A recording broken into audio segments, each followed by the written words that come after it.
It's beer o'clock on Real Ale Craft Beer. Today we've got a beer from Unity Brewing Company, and this is a can of their Hush Pale Ale. It's a 5% ABV, 440 milliliter can. I picked it up in Sainsbury's. It was on offer. All of these new beers that have launched into Sainsbury's have come in on offer. Terrific for everybody out there who's looking to get into craft beer or who just wants a bargain. I've not had many beers from Unity, I must admit. They're based in Southampton. Without further ado, let's get the beer out into a glass, see what we get. Good bit of smoke on the can opening. Beer in the glass.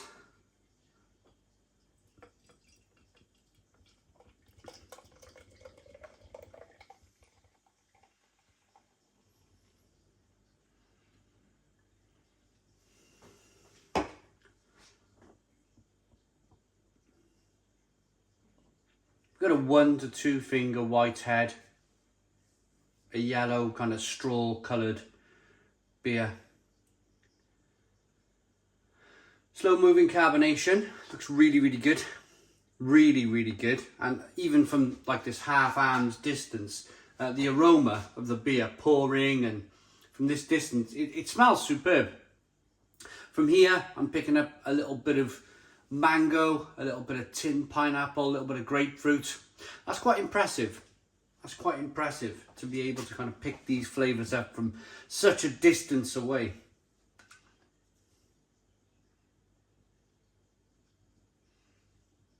And yeah, doesn't that look terrific? Really good. Really good. Aroma then, a proper aroma. Wow, that smells tremendous, really does. Grapefruit, orange peel, lemon, blood orange. Ooh. I can almost feel the aroma. Little bit of lemon, yeah, it smells great. It smells to me like a traditional, more of a traditional American pale ale, where you've got all of those big kind of crunching West Coast style kind of hops coming through with a smashing bitterness on the back end. But looking at the beer, I think we're going to have lots of flavour on the middle.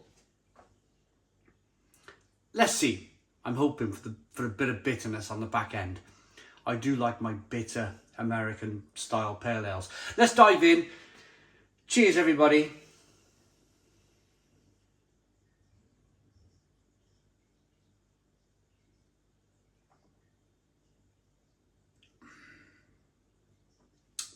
Ooh. Oh, that's interesting. A little bit tutti fruity, smoky. A little bit of a strange smokiness coming through on the beer.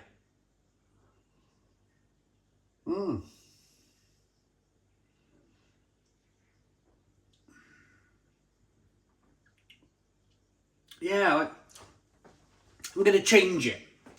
I'm going to change it from smoky to earthy. It's got an earthy, malty beginning. It's quite dry. Lots of flavour in the middle, as predicted. It's all of that kind of passion fruit, mango, tinned pineapple, where you get the syrup in the pineapple. In the tinned pineapple, you kind of drink some of the syrup. There's a bit of sweetness to go with that lovely kind of tutti fruity pineapple citrusy taste. You're getting all of that in this beer. In terms of bitterness on the back end,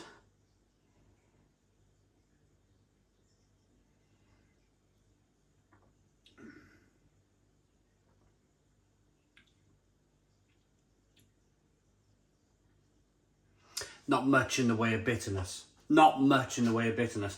I do miss some of the American kind of West Coast pales, West Coast IPAs, West Coast double IPAs, you know, where you get that smack of bitterness. The old Stone Ruination, the old Stone Brewing Company beers, they were terrific back in the day. Lots have changed, tastes have changed. People want different beers these days. People want all of this lovely. It is lovely, of course, don't get me wrong. All of these lovely tutti fruity flavours in the middle of the beer rather than any kind of, dare I say it, they choose these mango, passion fruit, tin pineapple flavours in the middle of the beer, and they don't overly concentrate, I don't think, on balance, because you get the sweetness from the malt, plus in this case you get a little bit of earthiness, which I've got used to now. First couple of tastes was, the first taste was like, it's smoky. The second taste was, it's earthy. And then the third and fourth taste, well, it's been a bit more in the way of an American style pale ale, or just a pale ale. It doesn't have to be American style, does it anymore?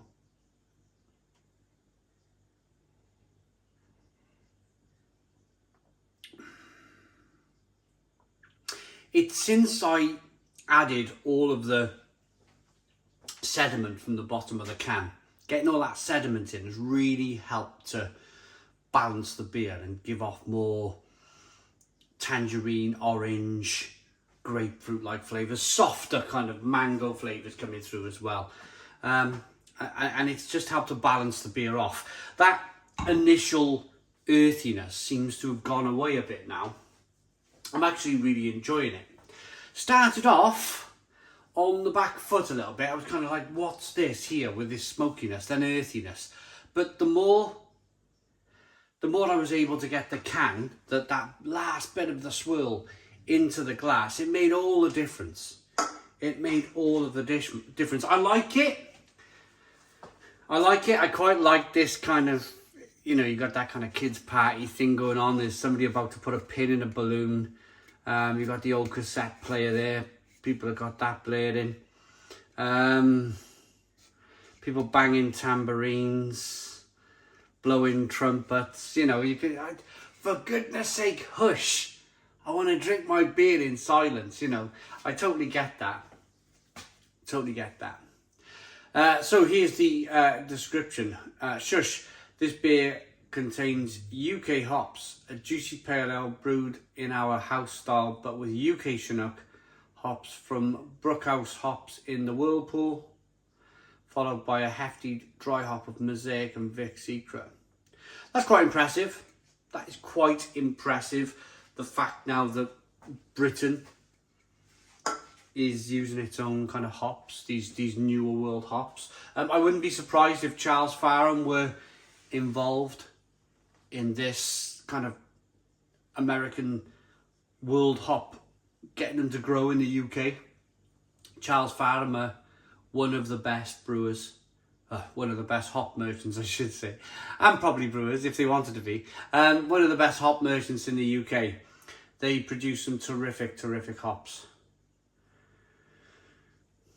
This is good.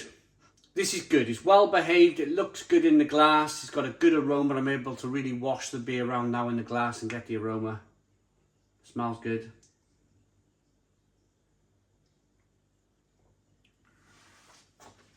Yeah, it tastes good. Tastes good. I think I'm ready to rate this. It's a really nice looking beer.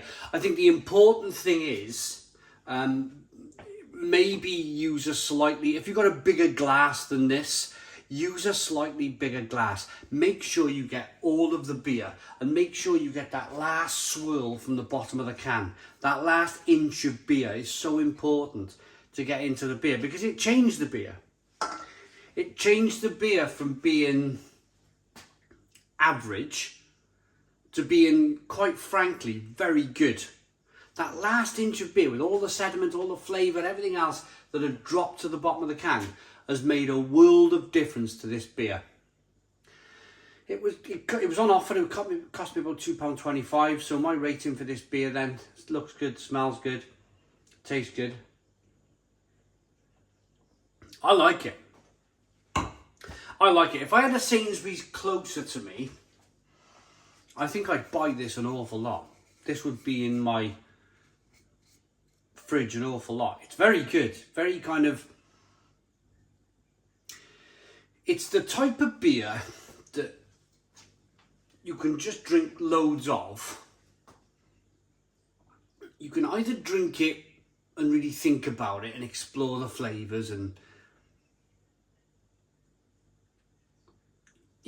think about the beer, drink the beer, enjoy the beer, talk about the beer with your mates. Or you could just have it as a session beer where you don't really want to talk about it. You could forget about this beer whilst you were drinking it. And some beers are great like that. I'm not saying it's a forgettable beer. I'm not saying that for 1 minute. I'm just saying that you could session this without overthinking it. It's just there. It's just being a beer, as you want it to do on a Sunday afternoon or a Saturday afternoon when the sun's shining. Or it could be that beer that you think about. You think about all of the lovely tangerine flavours and grapefruit and tinned pineapple. It's good. It's just really good. It's hard to describe just how good it is. The best way I can describe how good this beer is, and it was a slow start, by the way. This was a slow start. But it got there in the end. It's a 9 out of 10. It's a 9 out of 10 for me. Really good tasting beer. I'd like to try some more from Unity Brewing Company, based in Southampton. I've only had a couple of their beers. But yeah, thanks for watching. 9 out of 10. Please put your comments in the comments box. Subscribe to our daily beer and food reviews. Give us a big fat thumbs up. Boom. Cheers.